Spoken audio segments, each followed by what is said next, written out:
after polling precincts were closed last May 9, 2016. Winners for all local government posts, from governor down to city councilors, were already known.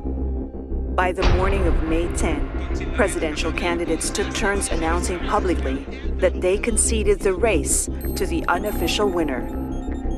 Drama begins to unfold, and unbeknownst to the Filipino people, it was over before it even started. Philippine Democracy was hacked. May 9, 2016, at approximately 6 p.m., as people across the country are glued to their TV screens, they noticed a 2-hour results blackout at a time when transmission of election results should have been peaking. This was confirmed by political parties hooked up to the PPCRV Quick Count Center. Election results resumed briefly by around 8 p.m. An hour later, another blackout occurred. While the Filipino people slept, results steadily poured in quietly.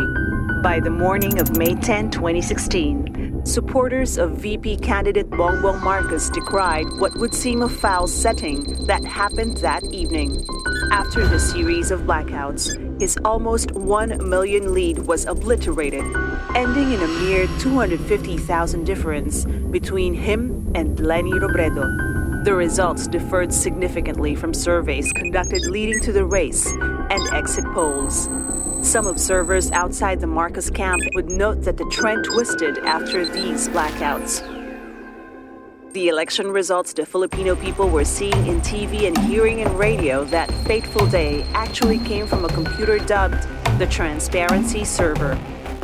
Installed in a makeshift data center in PPCRV headquarters along UN Avenue, Manila, the Transparency Server belongs to a series of servers and computers which were never subjected to any form of review or audit.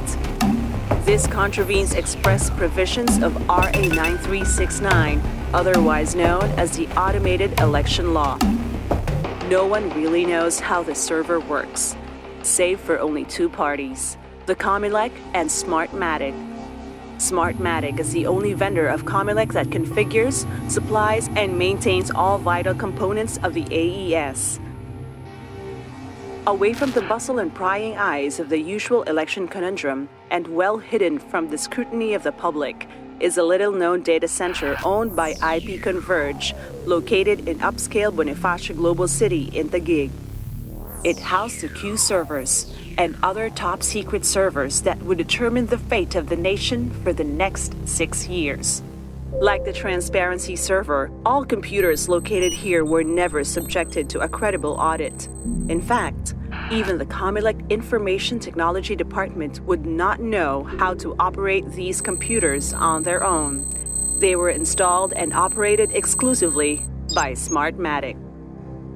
The Q server acted as a checkpoint or gateway where all election results transmitted will be queued before they are forwarded to their legitimate destination. Its mere presence is a clear violation of the law, and their secrecy puts more weight to allegations that they were used for undermining the electorate's will. May 8, 2016, the top-secret data center is booming with activity. The servers were working overtime collating data transmitted from some vote-counting machines. But May 8 is a day before the country opens its polling centers. Polling precincts are not due to be opened for the next 23 hours. Oddly, these transmissions came only from a set of 9 IP addresses. One IP address in particular had more access than the rest. From the pattern of the access, it seems the queries and attempts only came from either a small set of computers or they were using Comelec-assigned USB data sticks to transmit from a handful of VCMs in their possessions. Either way, the access could not be done by anyone without the knowledge to do so.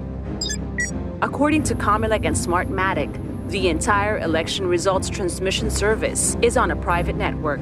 If what they say is true, then by their own admissions, the hacking of the AES can only be done from within their ranks. A special Comelec resolution was issued a few weeks before May 9 to make it easy for these hackers to manipulate the election results. These were done in steps, and both Smartmatic and Comelec were complicit in assuring Philippine democracy would not prevail. December 2015, COMELEC officials are ordered to upload the election project of precincts, candidates list, and all other required election data to the election management system. They are unable to do it, and so the task is handed over to Smartmatic. The EMS is the heart of the AES, and anyone who has access to it has full control of the election. By January 2016, Smartmatic experts were flown to the Philippines to configure the AES. At this juncture, Smartmatic had full control of all the data and computers required for the automated elections. From data preparation and uploading to ballot generation, VCM and CCS configurations, passwords, and ballot layouts for each polling precinct. But how do they get this configuration from the EMS in order to create their own election and make these transmissions legitimate? The answer lies in COMELEC's new creation, the regional hubs. By virtue of COMELEC Resolution 10114, issued a mere 6 days before the election, 7 regional hubs were named. Contingency VCMs and CCS will be stationed in these regional hubs.